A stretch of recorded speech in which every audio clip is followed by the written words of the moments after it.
Happening now in Pasco County, a teacher protest. Here is 8 on your sides. Marco Villarreal joining us here live. Hey there, Marco. What's the latest? Hey there, JB. You're hearing a lot of honking out here. Take a look at the cars that are out here. These are protesters that are taking a bit of a different approach than we've seen in protests the past couple of months. This is a drive-through protest.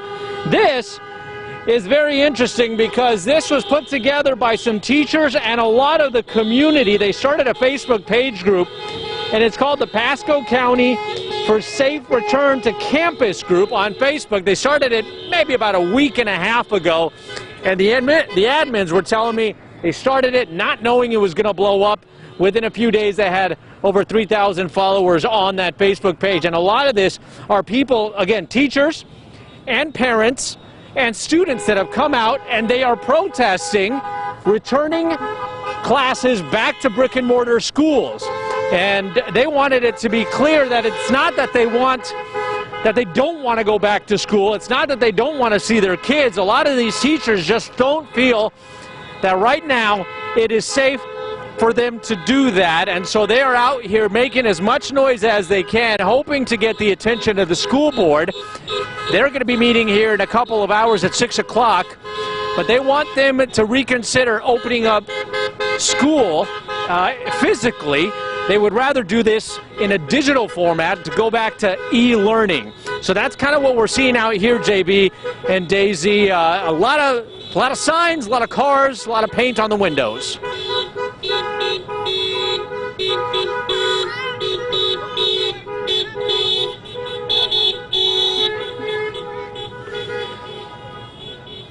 Yes, so what's happening is that they've pushed back the date to get started, but they're still considering different options on how to return kids to the classrooms and do it that way. But a lot of these teachers say the only safe option right now is to do it through digital learning, like they did at the end of last semester when all the kids went home. They went home with computers. They were able to do video conferencing and things of that nature.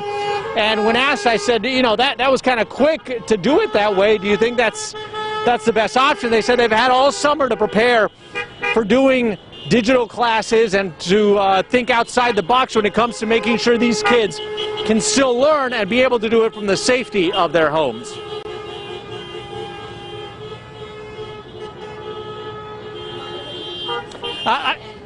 Out there, I know those cars seem to be moving pretty fast in that protest, but do you have a general feeling from those teachers?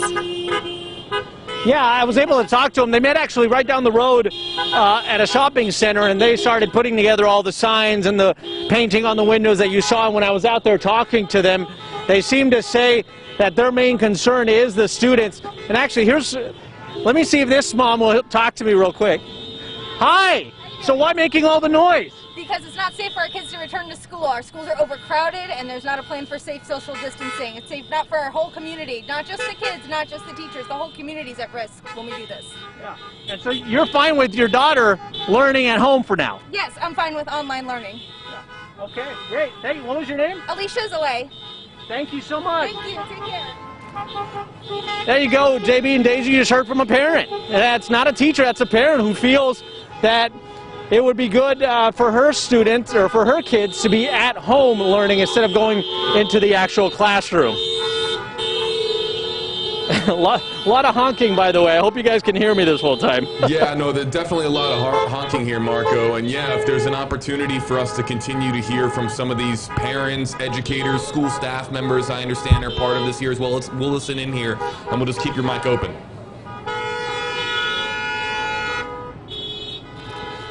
Hey, how's it going? I'm doing all right, you? Good. So I'm out here just asking, why all the noise? Because we are really nervous about our kids. We're worried about our staff, worried about other teachers. I've been teaching for 21 years. I had 167 kids last year. There's no way that I feel like I can keep them safe, and I want to.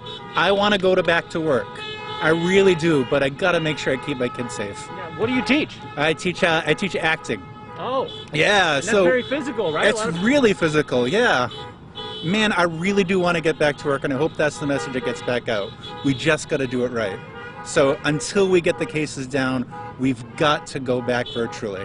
And can you do it virtually? I mean, have you been thinking, what kind of plans do you have that you've come up with over the summer for this? Well, I already do a film festival every year, so I'm already thinking about how I can use Zoom to do some online lessons. There's lots of things I can do with kids. Not as good as in the classroom. Nobody can do it as good as in the classroom, but I can still do things, keep them safe, and teach, and that's all I want to do. And I'm a Spanish teacher at the same school, and I know that we can talk a lot better on Zoom and not worry about infecting each other. And it is not ideal and it's not perfect, but at least we would all be alive at the end.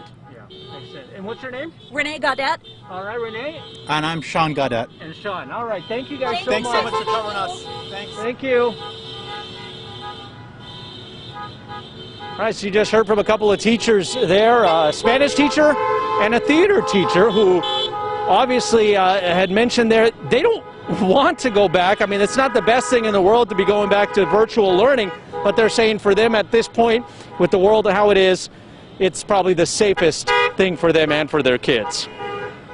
Marco, we'll leave your mic open here in case any other parents or any other educators continue to roll down their windows and want to speak with you here on the ground. As again, we keep hearing all the honking going on here. We are running a WFLA Now interactive poll here, everybody on Facebook Live, asking you at home, wherever you're watching from, how should Florida K-12 schools address reopening in August? And we gave you 4 different options: in person with safety measures, e-learning from home, a hybrid combination of the two, or if you would like to see the start of the school year delayed indefinitely. So we'll be looking here at your WFLA Now interactive poll results here momentarily. We'll also be reading through some of your comments here on Facebook Live, as again we bring you live here to the area of Pasco County where this car protest is taking place. As a reminder, these teachers, these educators, these parents, they're protesting here in cars due to the COVID-19 pandemic and the rising numbers that we've seen over the last 6 months, or excuse me, the last 6 weeks. Marco?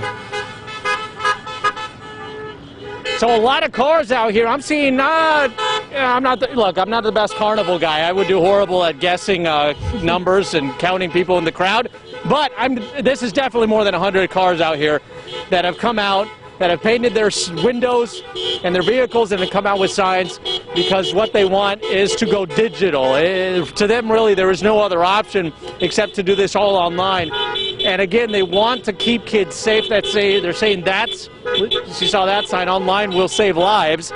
That's what they want to do. It's not that they want to, delay the school year. They still want to start the school year and begin teaching kids, but they just want to do it in a format that is safe, and they believe that is the virtual learning is how they're doing that right now, or how they think they should do that. One of the things, too, that we've seen is some kids here in the back seat. Yeah, there's been a lot of kids that have come out here with their parents, and I don't... A lot of kids out here. We've talked to some parents a moment ago for those who are just joining, and they said the same thing. They don't want their children going into the classroom.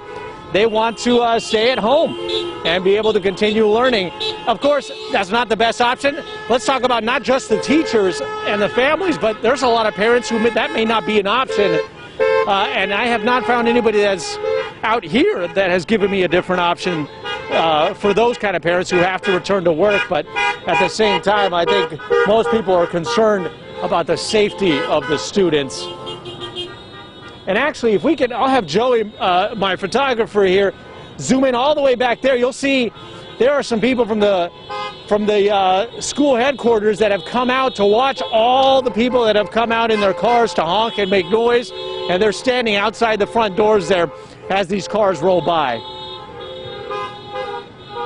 Now, Marker, there were 3 plans that parents could choose for reopening for their children, whether that be it traditional learning in the classroom, My School Online, which is specific to a child's school, or virtual school, which is district-based, that parents should have had that option in by July 1st. But as we can see here, that's not really an option for a teacher. You have to be in the classroom. These brick and mortar schools have to be open by the end of August. So if you're a teacher, you almost really do not have a choice. Correct, and a lot of them would say, you know what, there is a choice, and the choice is to not go in there. So it's all about who you're talking to and how they want to do this. Over the guy outside of his car right now that you can see here, that's Jeremy. He's one of the admins on the Facebook page group that started this whole movement, that started this protest, and they got all the people to come out here and make noise. He, interestingly enough, he is he teaches like cooking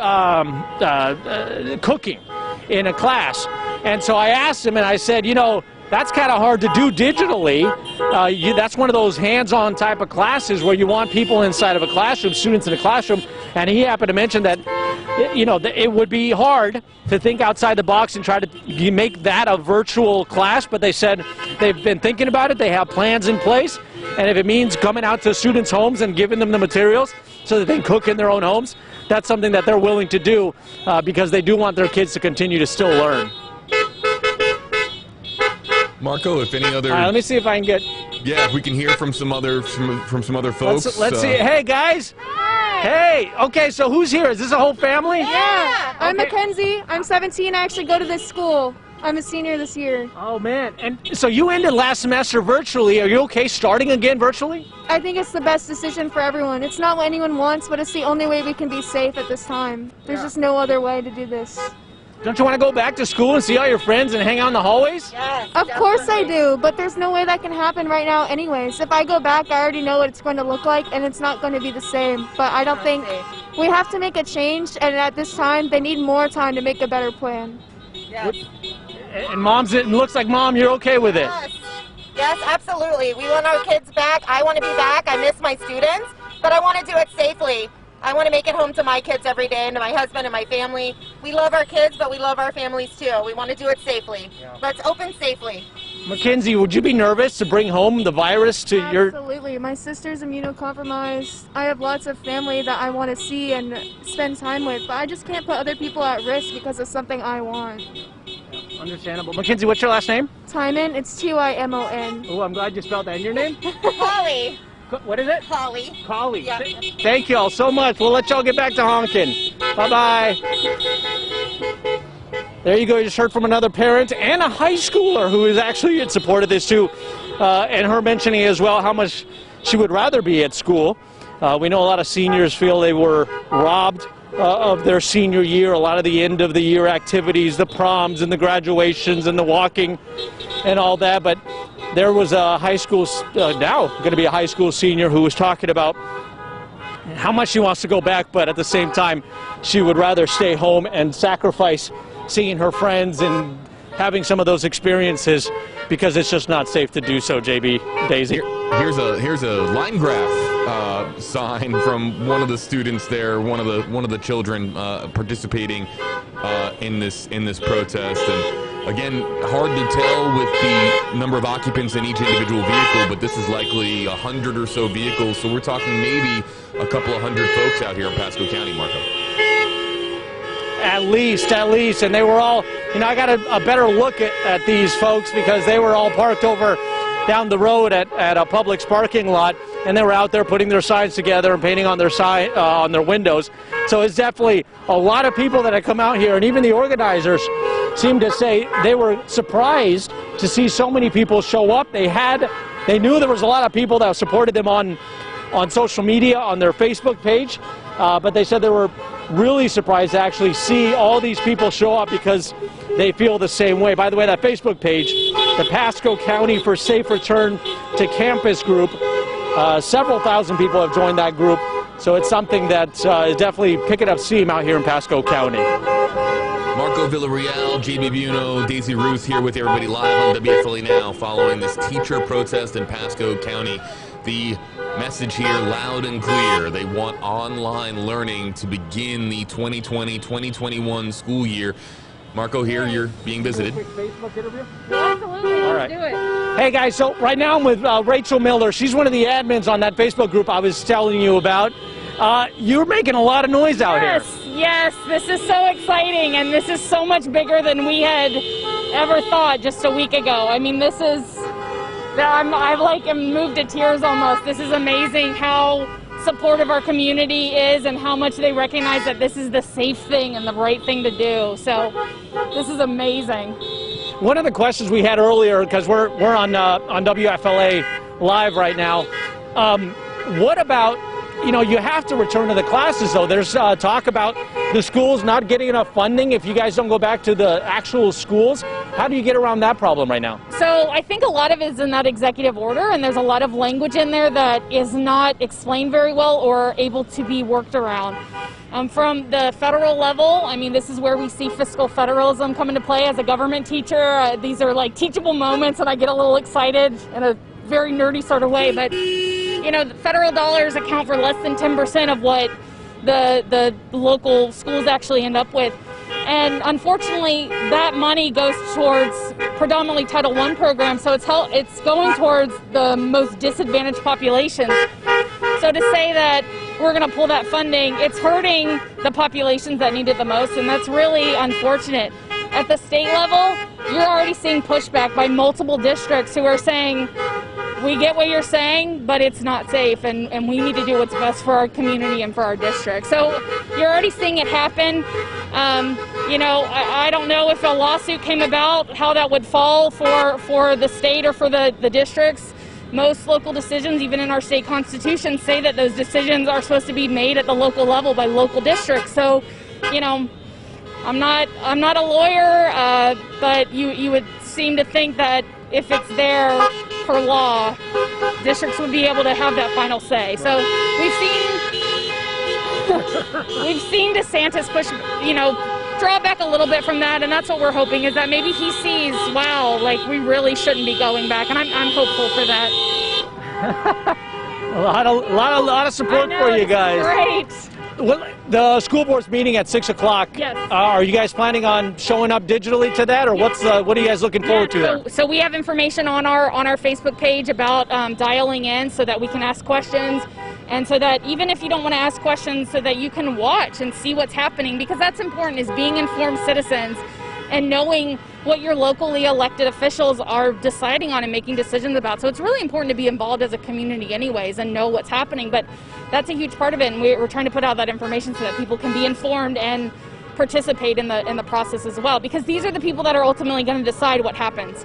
Do we get to start online, or are we supposed to be full brick and mortar come August 10th? So, and you don't think a hybrid would work on this? Not exactly, because the whole point is going back when it's safe. There was a hybrid model that was introduced to some focus groups over the summer, and unfortunately the word was they couldn't make it work for a variety of reasons.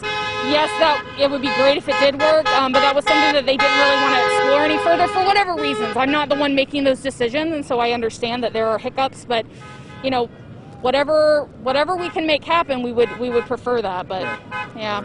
Well, Rachel Miller, who teaches government. Government, yes, I do. At what school? Wiregrass Ranch High School. Go Bulls! There you go. Gotta get that plug in there. That's right. Thank you, Rachel. Appreciate your time. Thank you for coming out here. You Appreciate bet. it. Take care. All right, JB Daisy, you just heard from one of the admins there of that Facebook page group, and she said, "Go Bulls!" For a teacher at Wiregrass High School.